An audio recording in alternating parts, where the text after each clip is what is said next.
Revolution of common sense. Revolution of common sense. A revolution of common sense. Truth was once common sense, but today, truth is uncommon. Explore biblical truths around faith, business, and politics with Peter Demas. Uncommon sense in current times. Hey folks, welcome to Uncommon Sense in Current Times. I'm Peter Demas. I want to talk about the LA protest, and not in the sense that a lot of people want to talk about it, but I want to focus a little bit on the politicians and the media's response and reaction to it. In my last book I wrote was on the Christian duty, or on the duty of Christian civil disobedience. And one of the things that I discovered was when I'm talking to people about it, even when I first mentioned the title before it was even published, I would get a weird reaction to it. And then many other times, the reaction I would get, even after I published it, was people wanted to have nothing to do with it. And I think it's because we don't understand what civil disobedience is. And I had a real hard time grasping this, because civil disobedience to me, and the way it was trained when I was going through school and college, was that civil disobedience was something that it was seen as something that was good. It was good in order to, as a method to change an unjust law, or as a method of which, again, to engage in saying no based off of a moral framework that is greater than what the world is saying. Here on this show, our big focus is trying to teach people to stand up for Christ and to stand up against culture. And so when I have a hard time understanding that when I was talking with people, and then I start seeing these LA protests, and I started looking at the media coverage of it, and just, the Wikipedia, which is almost never right, was talking about how it is an act of civil disobedience, but the Washington Post frames the protest as federal immigration raids and notes that civil disobedience tactics are being used. Reuters refers to protesters confronting federal agents and implicitly acknowledges nonviolent resistance alongside of unrest. NPR says that the demonstrators are standing up for their freedom. They describe it as lawful and deliberate defiance. These are different areas of which that the media is saying it. To go further, Southern California Public Radio says that it's civil disobedience amidst the clashes. CBS News in LA calls them peaceful protests and demonstrators resisting federal enforcement. The Independent reports on organized civil disobedient elements at the ICE detention center. Axios labels the shutdowns and blockades as civil disobedience tactics, and then they juxtapose it with National Guard mobilization. So we're seeing other ways of looking at it, and they're classifying these LA protests as civil disobedience. And I guess if you want to call that civil disobedience, then I understand why the media is pushing, or why people are so afraid to talk about civil disobedience, engage in civil disobedience, to not understand that it is a Christian duty to engage in civil disobedience. The reason why is because they are getting this message from the media what civil disobedience is. So I want to kind of just compare, just for a moment, I want to compare a little bit of Gandhi, the civil rights movements, and these LA protests that are happening here right now. So recognize that the goal of the civil disobedience for Gandhi was Indian independence from the British rule. The goal of the civil rights movement was to end racial segregation and ensure voting rights.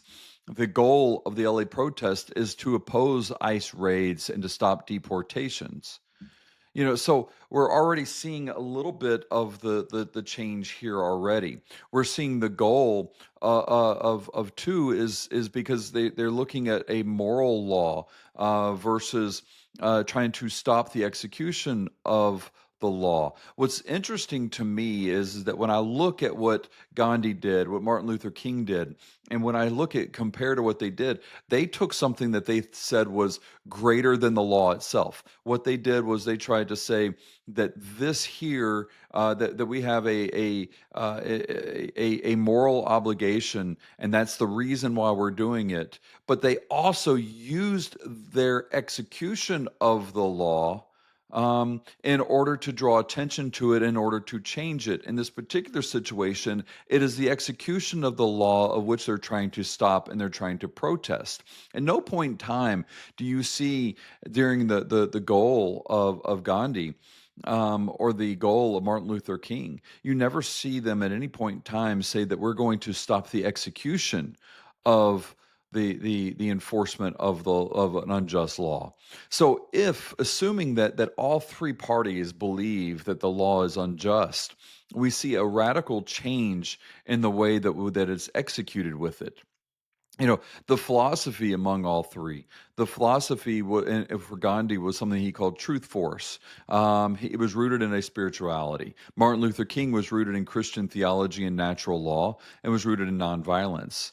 In this particular situation with the LA protests, we're not really sure exactly what it's rooted in. It's rooted in more of a leftist ideology, an anti-state ideology altogether. It's almost of an anarchist nature as well, all under the guise of human rights, but they don't base the human rights on any other type of moral law, or because if they were, then they would be able to look at the human rights. So there's two sides to this coin when it comes to human rights. When you have immigration or immigrants that are coming over, and by the way, my grandfather was an illegal immigrant. He came here illegally. He joined his brothers who did arrive here legally, and they started businesses, and they became productive members of our culture, versus joining gangs and creating and committing a lot of violent crimes that did not happen.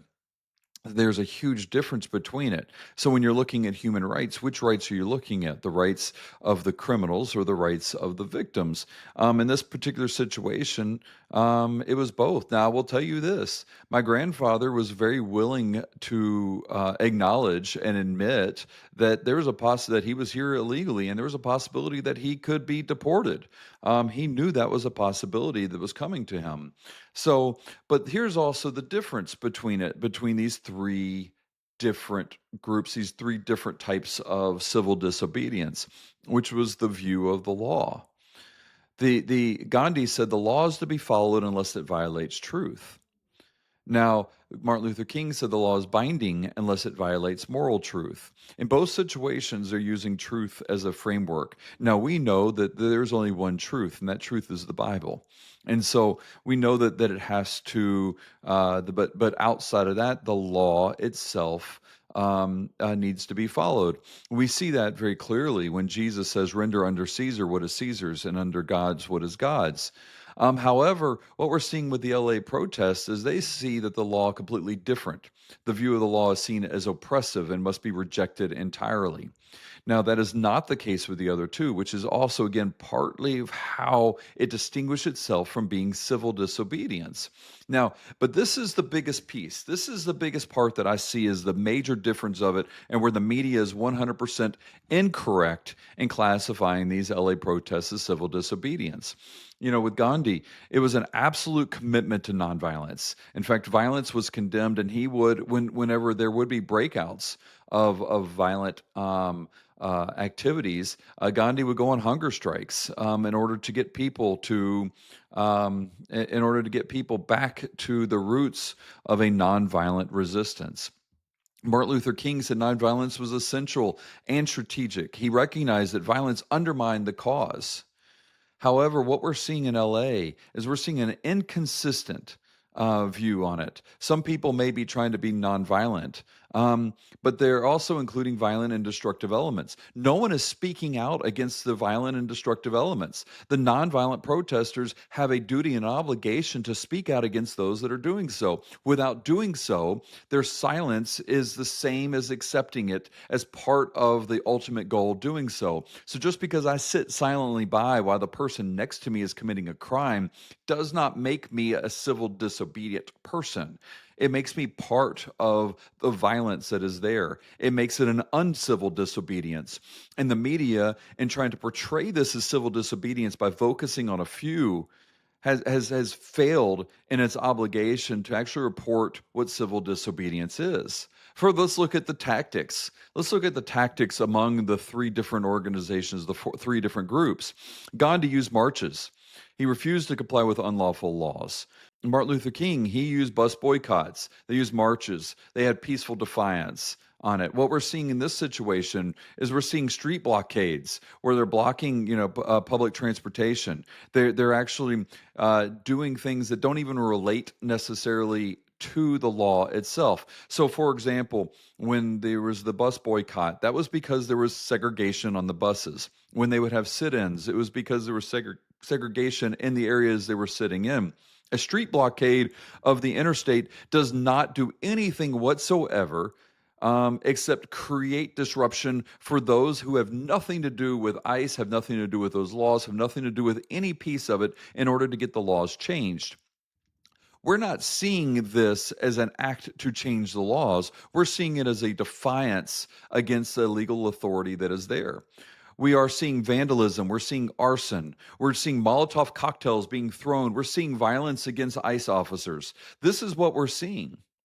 This has nothing to do, the tactics has nothing to do with civil disobedience. And again, you can point to a few people, and I know there are a few people there that are attempting to engage in civil disobedience. But without them standing up and saying that those actions are wrong, then what they are doing is they're advocating for those actions, and they're advocating it because they want to stop ICE at all cost. We're also seeing the difference in how, again, it's being enforced.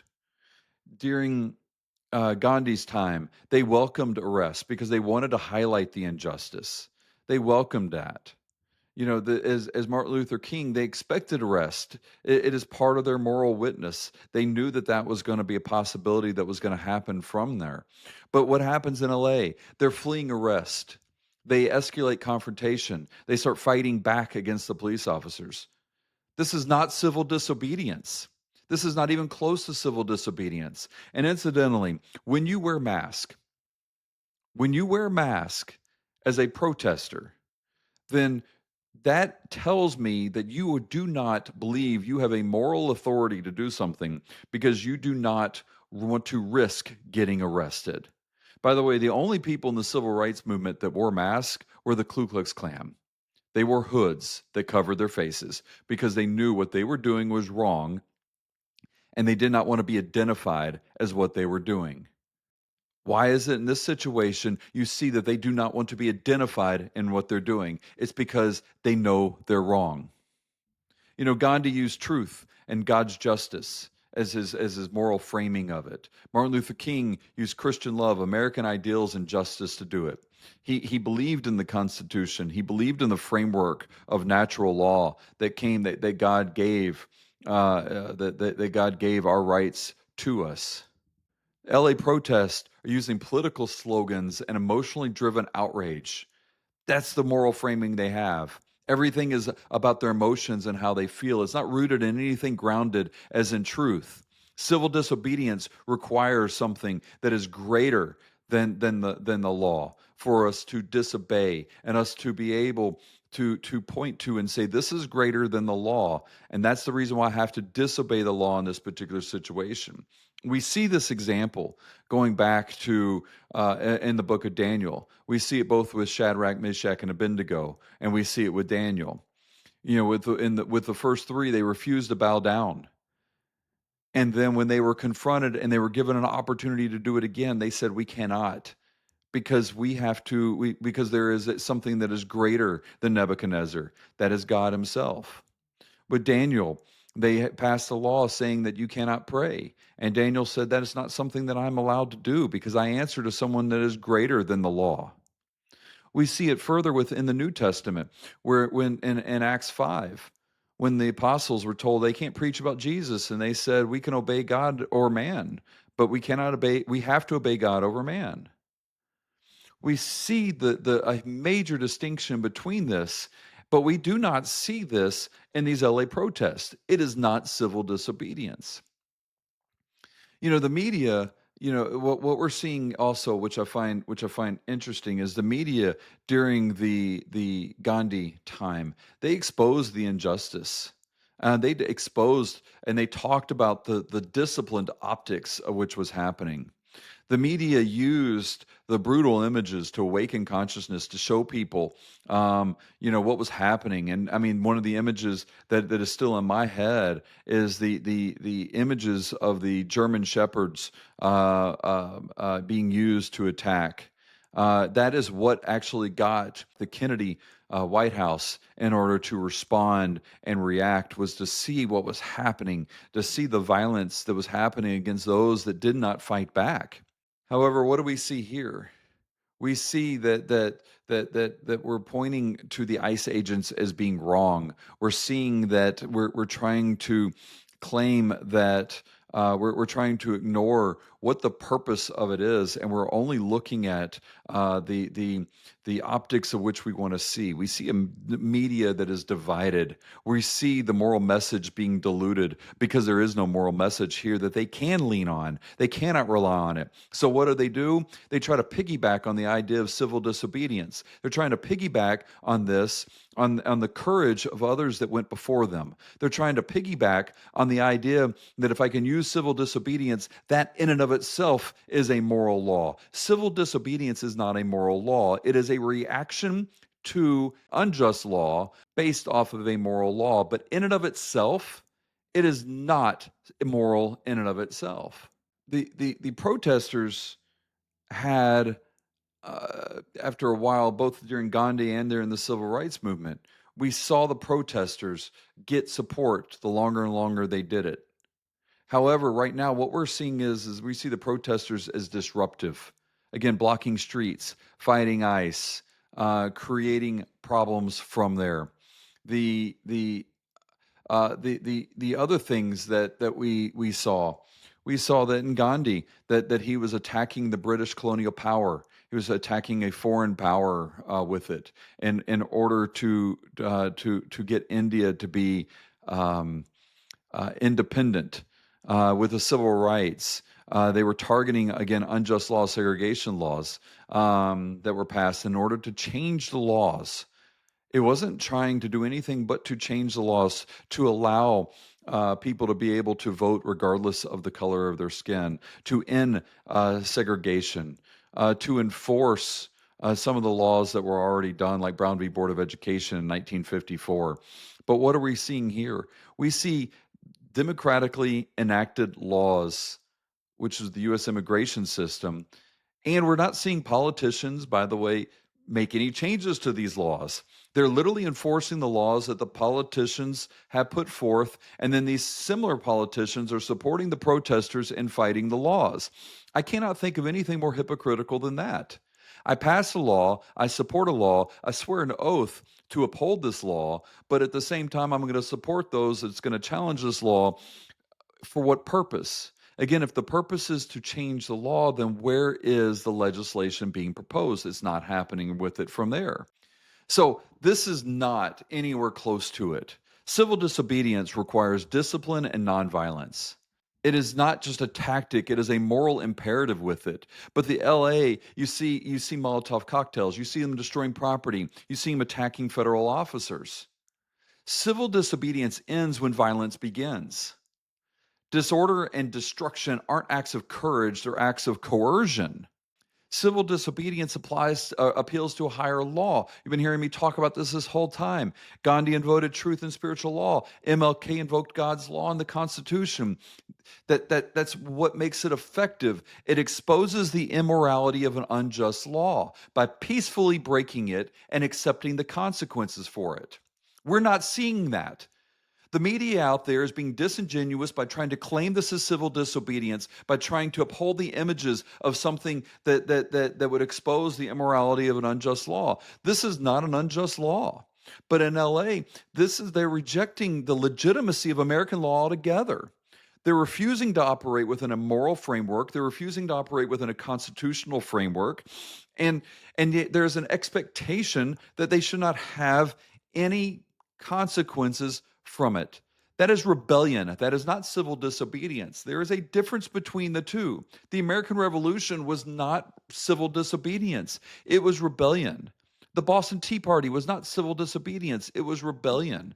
I'm not saying that these things were necessarily wrong when it happened, but do not call it civil disobedience. Do not say what it is, because words matter. It has an impact that the media is trying to trick and change with it. Civil disobedience has a defined moral and legal target. Gandhi went after the salt tax and colonial rule. Martin Luther King again went after segregation laws, voting laws. LA has a vague mix of abolish ICE, they want no borders, they want to end capitalism. Civil disobedience is clear in its target. Protest without any focus is chaos, it's not reform. True civil disobedience, it's willing to suffer. Gandhi's followers were beaten, jailed, killed, and they refused to retaliate. Martin Luther King was arrested dozens of times, and he taught others to accept arrest peacefully. The LA protesters resisted arrest. They provoke police. They incite mob behavior. They engage in violence. They engage in vandalism. Their aim is confrontation, not conscience. It's activism without integrity. The LA protests are chaotic, violent, and ideological scattered. They're not focused on exposing injustice. They're focused on disrupting operations and resisting the law. They're combative. They're grounded in radical ideology and generalized outrage. Now, what I find interesting is that this change because the president sent in the National Guard. Well, the president's federalized National Guard to enforce law. That's the reason why. So what we see in the past where that has happened. We've seen where the National Guard in the Civil Rights Movement was done. Why? It was because it was to enforce the law after and during the Civil Rights Movement. It was still to enforce the Constitution that was there.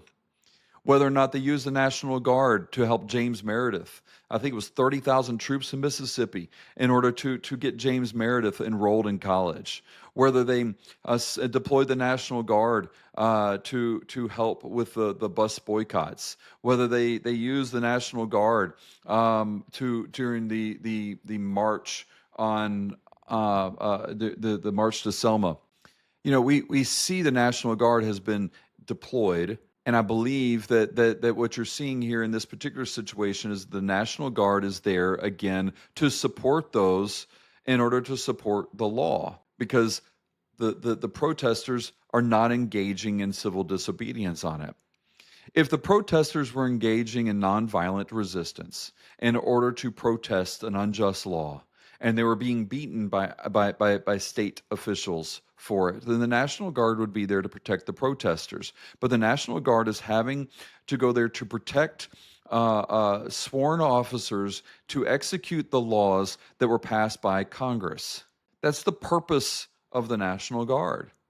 Now, what we're seeing the politicians doing something very similar.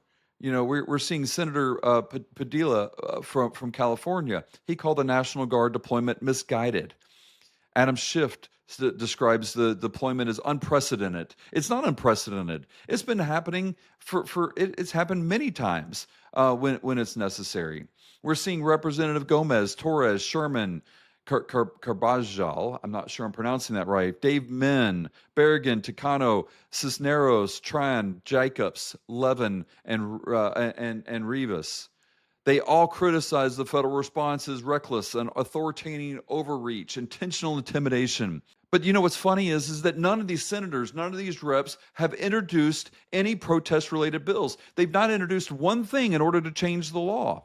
that tells you in and of itself that the protest is not engaged in civil disobedience, that the people that are supporting it, the people that swore an oath to uphold the Constitution, the people that swore an oath to uphold the laws, aren't trying to change the laws. If they believe that these protesters are correct, they have the ability to do so.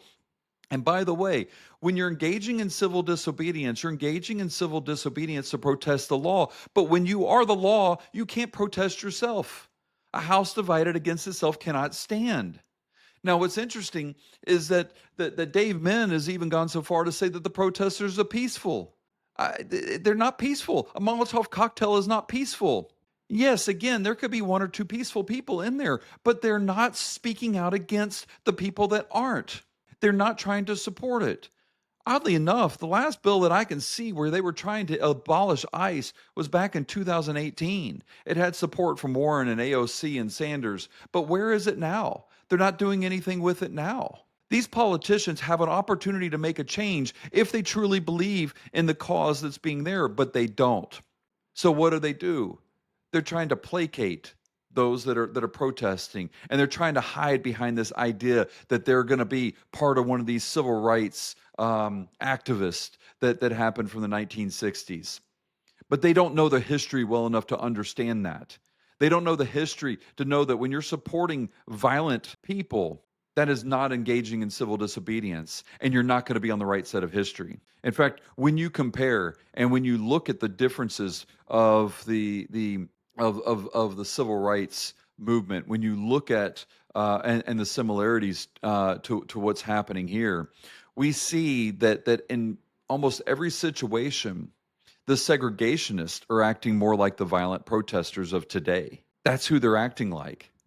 Whether it's wearing masks, whether it's engaging in violence, or having the National Guard called out on them. These politicians that are supporting the violent protest are no different than Governor Wallace when he was a segregationist. They're no different than Strom Thurmond or Faubus. They're no different than these people. So when you hear the media say this is civil disobedience, say it's not. Stand up to the media on it. Hold them accountable for their actions. Hold them accountable for their words. Because what happens is if we start believing that that is engaging in civil disobedience, we know that we don't have a Christian duty to act that way. And when, not if, and when they continue to pass laws that target Christians, that target Christianity, we won't know how to respond. We won't know how to react. It is our job and our duty to stand up to unjust laws, looking at God's truth as a superior law to all. So keep this in mind as we move forward and stand up and speak out for truth. Thank you so much, and God bless you.